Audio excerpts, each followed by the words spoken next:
investigando o caso de um raio de luz misterioso que muitos acreditam ter salvado a vida do espírita Chico Xavier. Para entender melhor o caso, Juan Carlos acompanha uma sessão de psicografia, na qual um médium garante ser capaz de transcrever mensagens dos mortos. Me explique o que vai acontecer aqui. Naquela mesa, sentado naquela mesa, onde você vai poder assistir esse intercâmbio com o mundo espiritual. E vamos poder ver como é feita a psicografia? Sim, sim. Todos nós vamos participar, vamos poder ver. Como é que ele consegue entrar em transe, em contato? Isso é uma coisa muito natural. Está na hora da gente conversar com os nossos irmãos.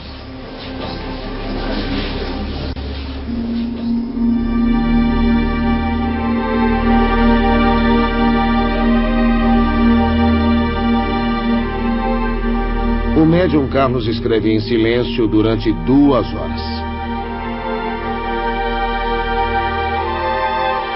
Há 60 pessoas na sessão, mas apenas algumas receberão as cartas.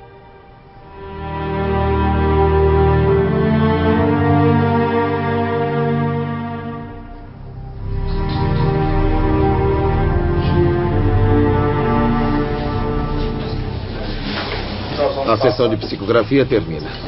O local fica em silêncio quando Carlos começa a ler a primeira carta. Marcos, querido esposo, estou aqui com a mãezinha Hélia e com a nossa Andréia. Estamos bem, aos poucos tenho compreendido o que seja a vida além da morte. Tenho, quanto possível, visitado a querida Natália na Irlanda, onde ela se encontra realizando intercâmbio. Com todo o meu coração e saudade, sempre a esposa e a mãe agradecida, Cláudia Nasta Tanuri Gomes. Querida mãezinha Ivone e papai Ivo, estou aqui e estou bem. Quando ele pensa em mim, aproveito e estabeleço conexão mental com ele. Sempre o filho e o irmão que não os esquece, Rodrigo Múrcia Moraes. Querida Françoise, querida filha, uma vez mais estou aqui, preocupada com a sua saúde, filha, de redução do estômago. Ante a ideia de talvez ser cirurgiada, você adquiriu um sobrepeso que colocará o êxito da cirurgia em risco. Sem emagrecer 10 quilos pelo menos, você não deve ir para a cirurgia. Você me desculpe tratar deste assunto, mas na condição de sua mãe eu não poderia deixar passar a oportunidade. Sou a mãe sempre presente, sempre muito grata, Marlene Ferreira.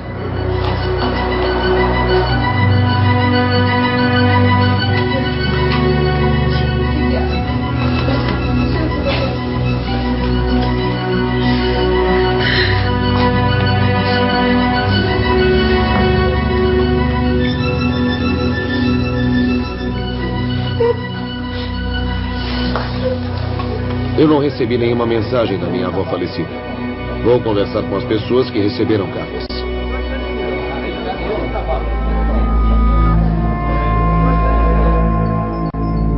O que nós recebemos aqui é como o remédio na nossa vida. Quem foi que te escreveu, Françoise? Minha mãe, Marlene Ferreira. Isso aqui vai direcionar hoje, essa carta, a minha vida. Então, para mim, é um caminho. É mais um caminho que eu tenho que seguir. Marcos, você recebeu uma carta. O Carlos já sabia alguma coisa da vida da sua esposa ou da sua filha? Não. O Carlos sabe o que você passa para ele é o nome e o meu nome. Somente isso. Existem coisas aqui que é coisas pessoais, não é? São confiáveis. Eu acredito na vida após morte. Nós somos eternos. E acredito também que um dia eu vou encontrar com a minha esposa.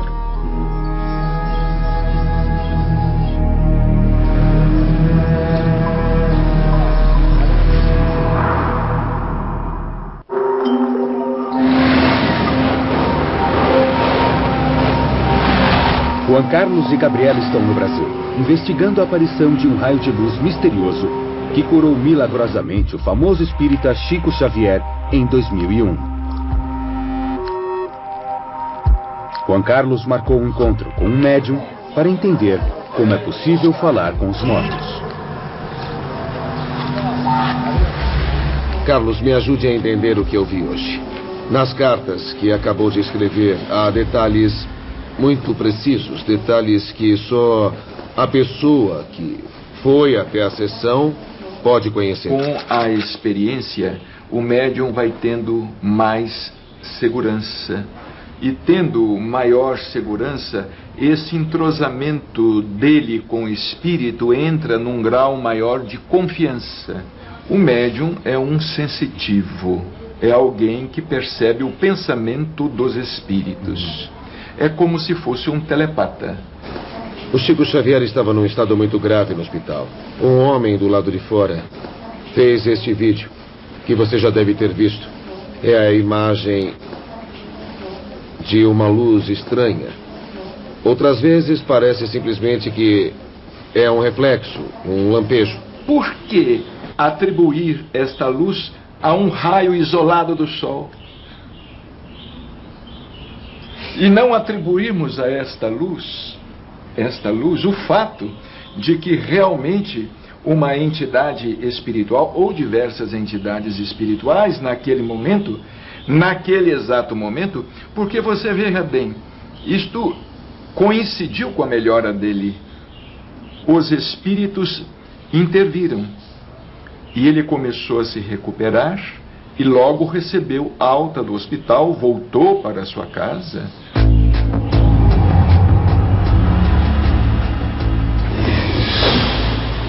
Estive com o físico e ele me explicou por meio de uma reprodução em escala o que pode ter acontecido.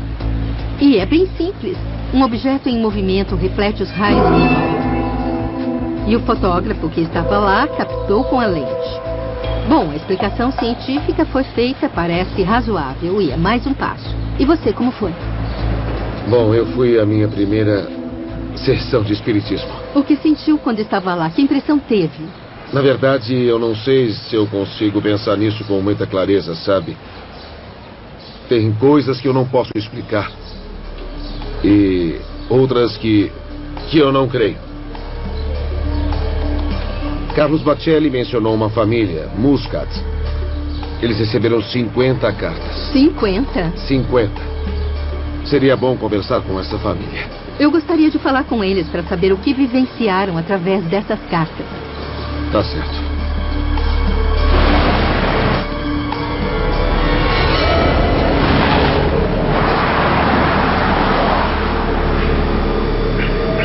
Eu vou me encontrar com um homem que já foi seguidor de Chico Xavier, mas agora põe em dúvida seus poderes. Vim falar com você, Vitor, porque eu quero ter um outro ponto de vista sobre o Chico Xavier. Se você for olhar as cartas do Chico Xavier, você vai perceber que elas seguem um roteiro. Elas começam, se desenvolvem e terminam quase todas do mesmo modo. Você sempre pensou assim ou mudou por alguma razão? Não, eu acreditava muito nele. E isso até 2003, 2004. Mas então eu resolvi pesquisar a respeito dele e acabei percebendo que havia muitos problemas. Uma dúvida que surge é como ele conseguia colocar os nomes de parentes falecidos nas cartas. Tem que ter em mente que nem toda pessoa que ia lá conseguia uma carta na primeira visita. Elas tinham que ir lá várias vezes até conseguir uma primeira mensagem. E durante essas visitas, o Chico fazia entrevistas com as pessoas que estavam na fila. Durante essa entrevista ele poderia obter os informes, alguns nomes, e durante as próximas visitas das pessoas ele ia conseguindo mais informações. E ele também não agia sozinho. Tinha pessoas que organizavam a fila. Por que investiu 8 anos da sua vida nessa investigação? Qual a sua motivação? Porque eu não quero que mais pessoas como eu sejam enganadas durante tanto tempo. Eu quero que elas sejam críticas dessas mensagens psicografadas.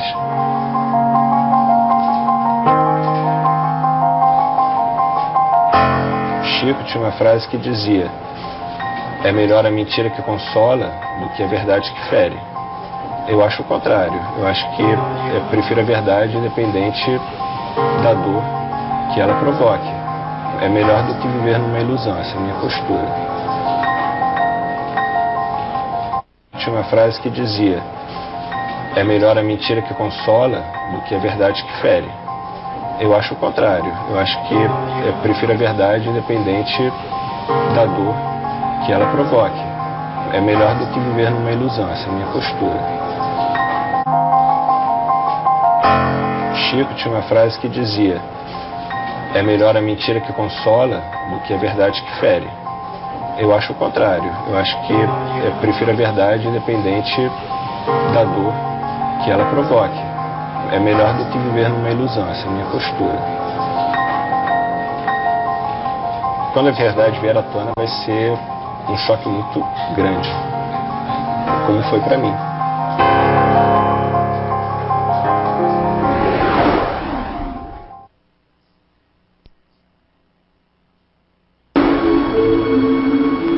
Juan Carlos e Gabriela estão no Brasil, investigando um milagre relacionado a Chico Xavier. Muitos acreditam que em 2001, um raio de luz misterioso curou de uma grave pneumonia.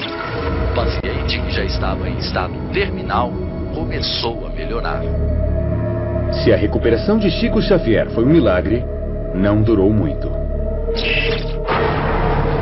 Ele faleceu um ano depois. Milhares de pessoas lamentaram sua morte. Vou conhecer uma família que tem grande devoção por Chico Xavier. Eles se aproximaram do espiritismo num dos momentos mais difíceis de suas vidas. Segundo me disseram, as cartas que receberam foram escritas por Chico Xavier. Oi, Sônia, sou a Gabriela. Tudo bem? Tudo bem? Tá tudo bem? Por favor, entra. Podem me contar o que houve com seu filho, Roberto? Roberto era um menino, tinha 19 anos, passou por uma cirurgia de desvio de septo e pingou remédio no nariz no segundo dia do pós-operatório e desencadeou, do ponto de vista médico, um choque anafilático e veio a falecer. E, na verdade, aos pais que perdem os filhos é que...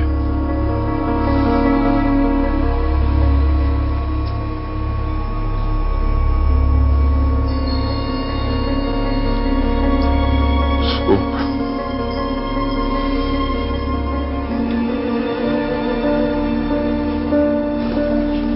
Posso imaginar como é grande a dor de perder um filho.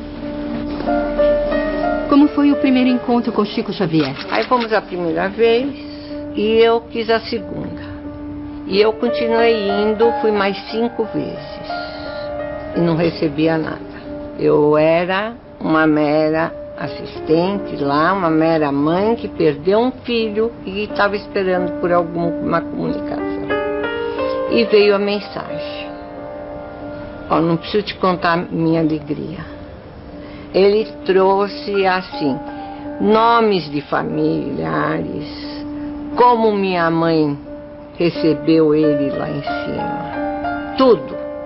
Ele contou a passagem todinha dele, o que ele passou aqui e como aconteceu lá. E não teve realmente nenhuma dúvida que a carta psicografada era do Roberto.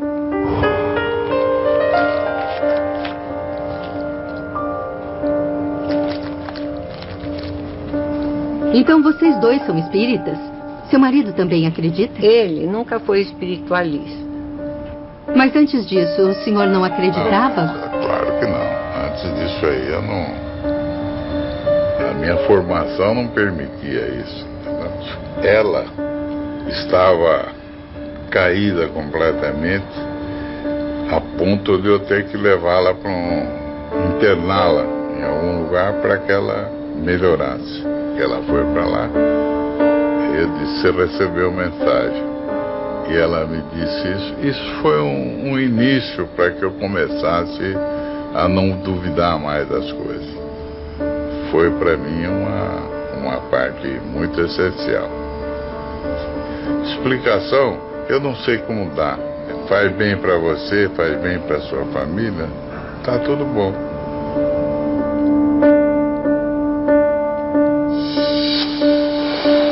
Perder um filho deve ser a experiência mais dolorosa para os pais.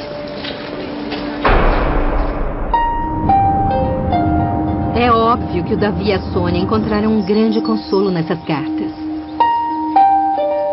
É a nossa certeza da vida após a morte. Que não existe a morte, que tem a vida. Então aqui nós ficamos conversando com o Roberto.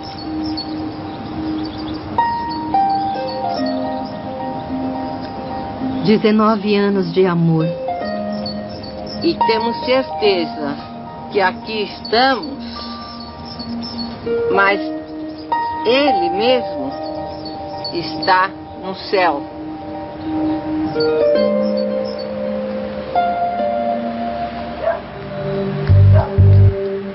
Bom, chegamos até aqui. O que podemos concluir disso tudo? Em relação à luz, já tínhamos falado que pode ser descartada porque a explicação fez sentido. Sim. Aqui não há milagre. Não. Depois tem a família. Falei com eles, me contaram a experiência toda e eu pude entender a dor dessa mulher. Ela encontrou um consolo, encontrou uma razão para não ficar louca. Existe o consolo, mas nem todo consolo é bom. Nem todo consolo é verdadeiro. Você acompanhou uma sessão, chegou a ver de perto este processo. Acredita no que dizem ali? Que os mortos podem mandar mensagens? Não. Ou... Eu, pessoalmente, não vi milagre nenhum. Mas o mais grave, Gabriela, é que eu não encontrei em nada a mão de Deus. Para mim, Deus não joga com a morte. Ele nos dá a morte para depois nos dar a vida plena. Não para seguir vivendo como espíritos ou fantasmas. Eu não vejo a mão de Deus.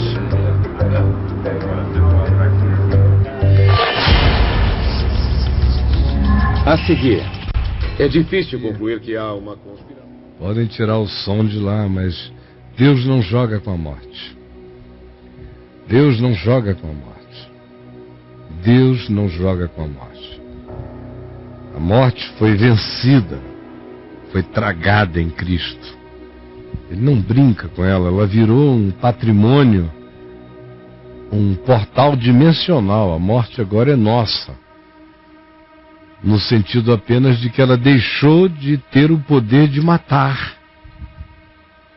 Mas não há negociações com a morte, nem com o espírito da morte, como não há com mortos, porque não são os mortos que morreram que se manifestam nesses lugares quando há manifestações.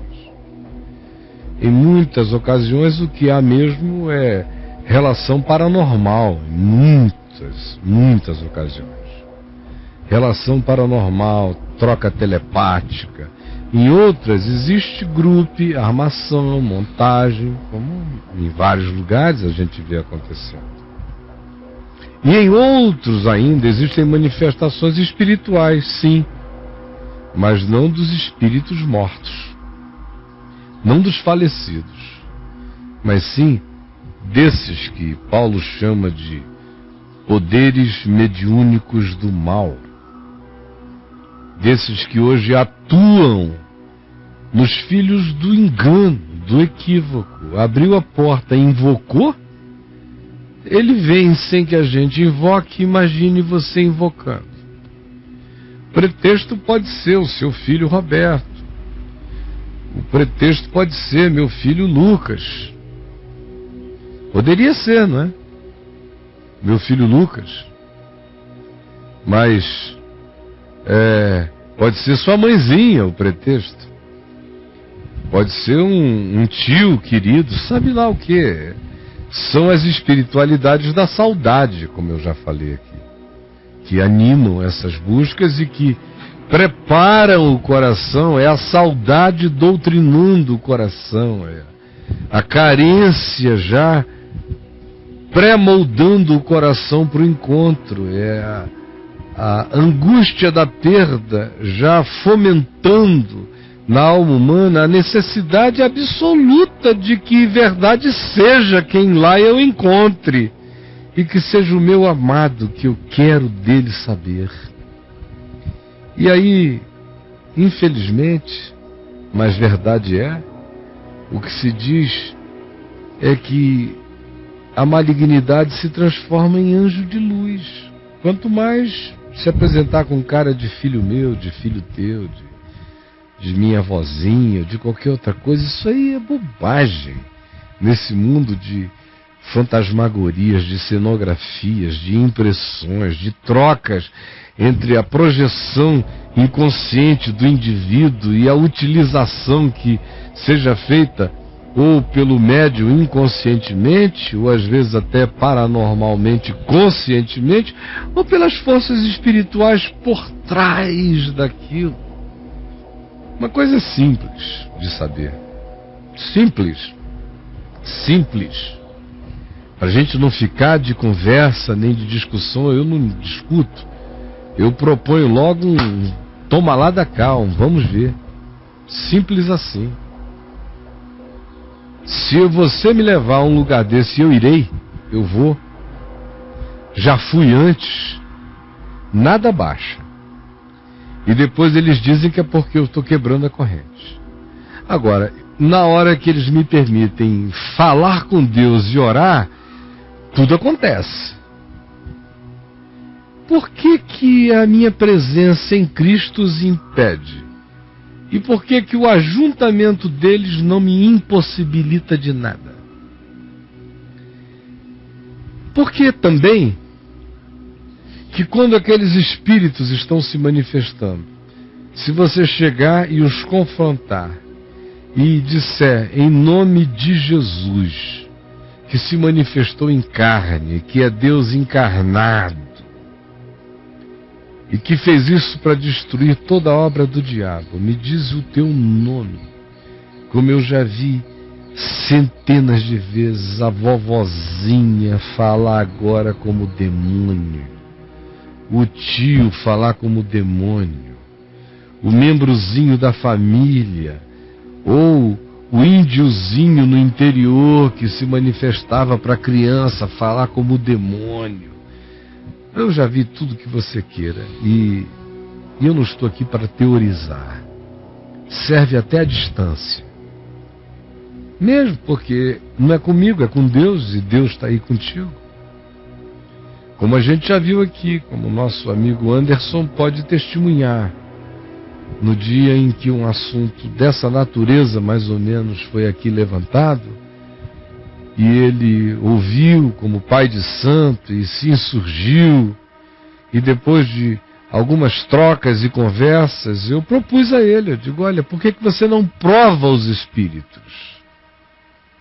Para ver se procedem de Deus, que é o que o apóstolo João nos ensina na primeira epístola dele, capítulo 4, provai os espíritos, para ver se procedem de Deus. Porque tem muitos falsos cristos, falsos evangelhos, falsas bondades, falsas demonstrações, João disse, manifestando-se mundo afora.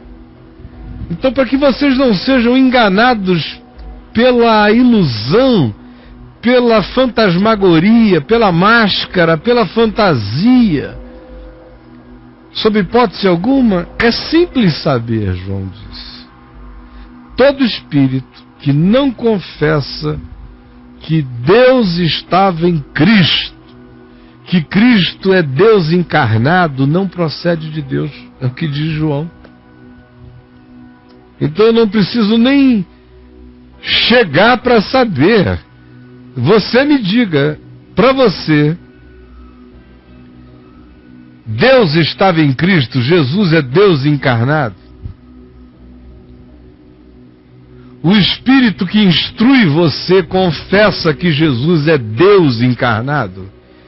E que na cruz Jesus se entregou para pagar tudo por todos de uma vez para sempre, e que ele ressuscitou de entre os mortos de uma vez para sempre, e que quem crê já está garantido e não precisa de mais nada, já passou da morte para a vida?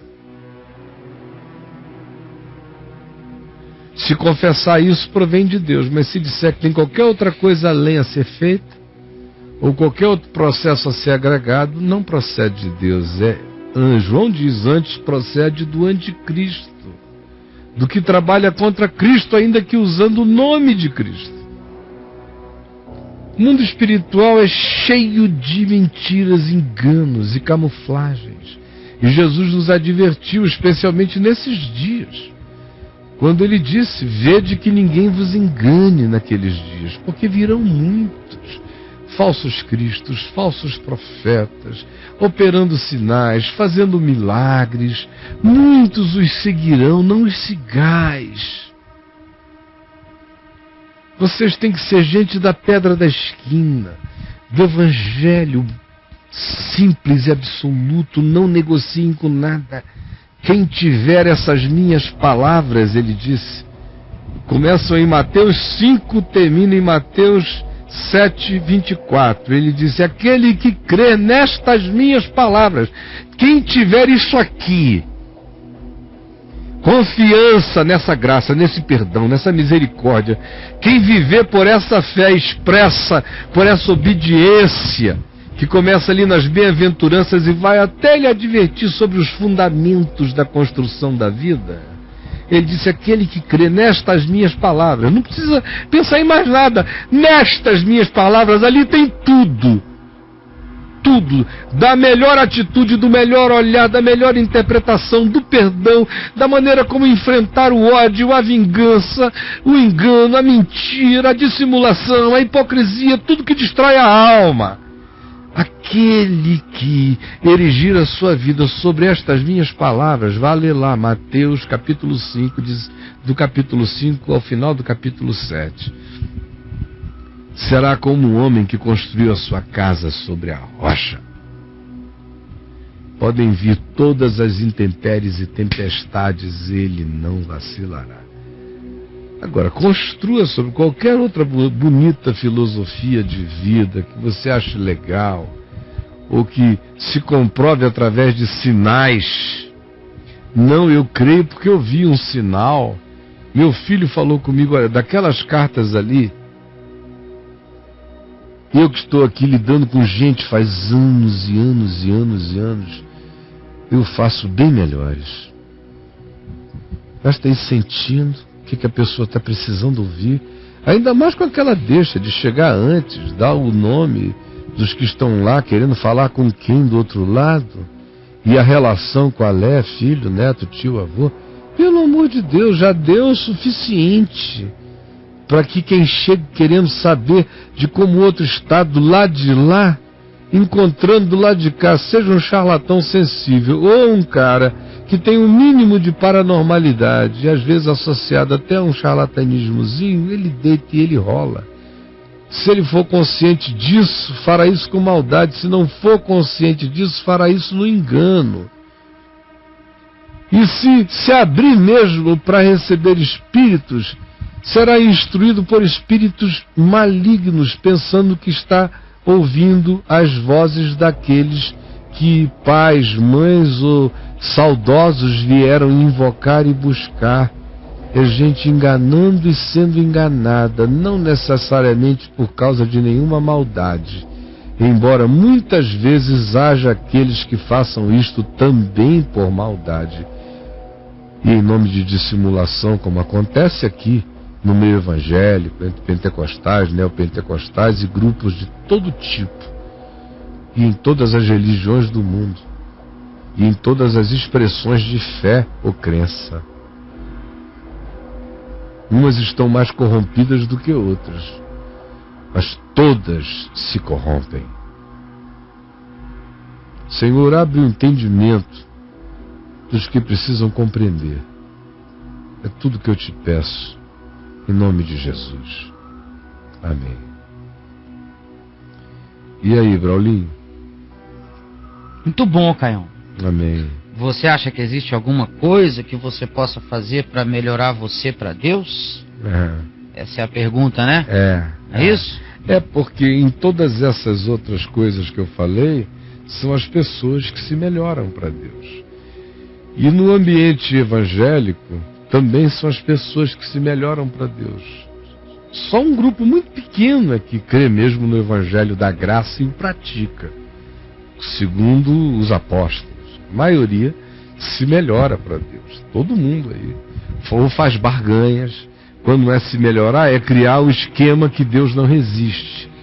É ofertar o suborno que Deus não aguenta deixar de receber e liberar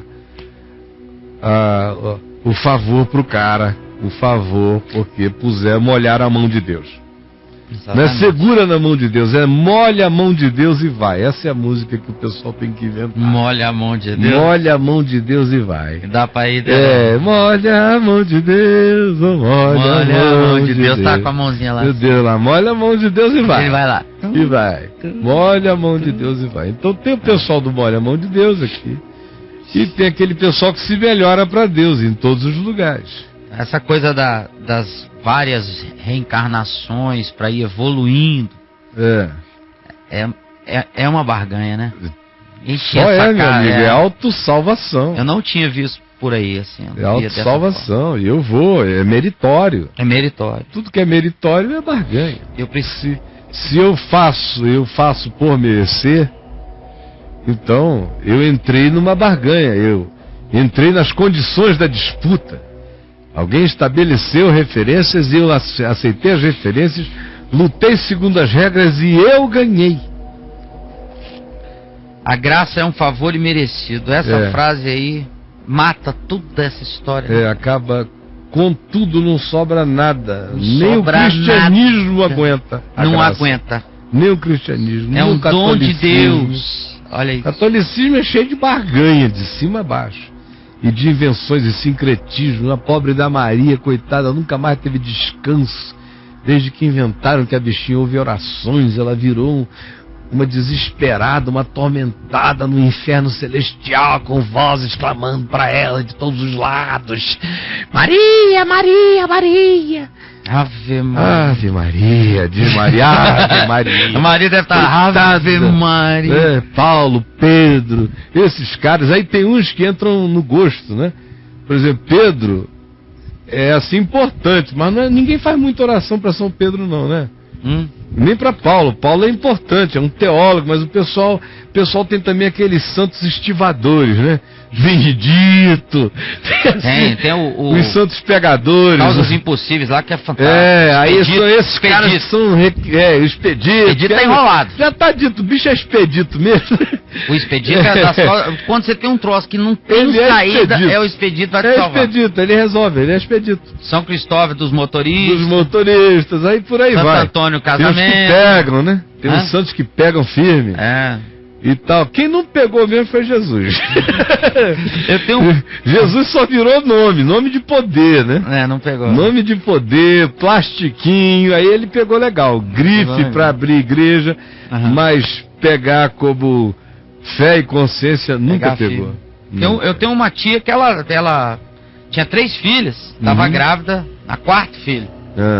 E desesperada, pedindo pra ter uma igreja lá, na igreja de São José, lá no centro de Belo Horizonte, na Praça 7 ali, no Gogó da Ema ali. E ela ia, todo dia trabalhava ali perto, todo dia ela ia lá, rezava em pé da estátua, pedindo, né, pro santo que o filho dela fosse homem. E ali ia colocar o nome nele de José, em homenagem a São José. Ela estava dentro da igreja de São José.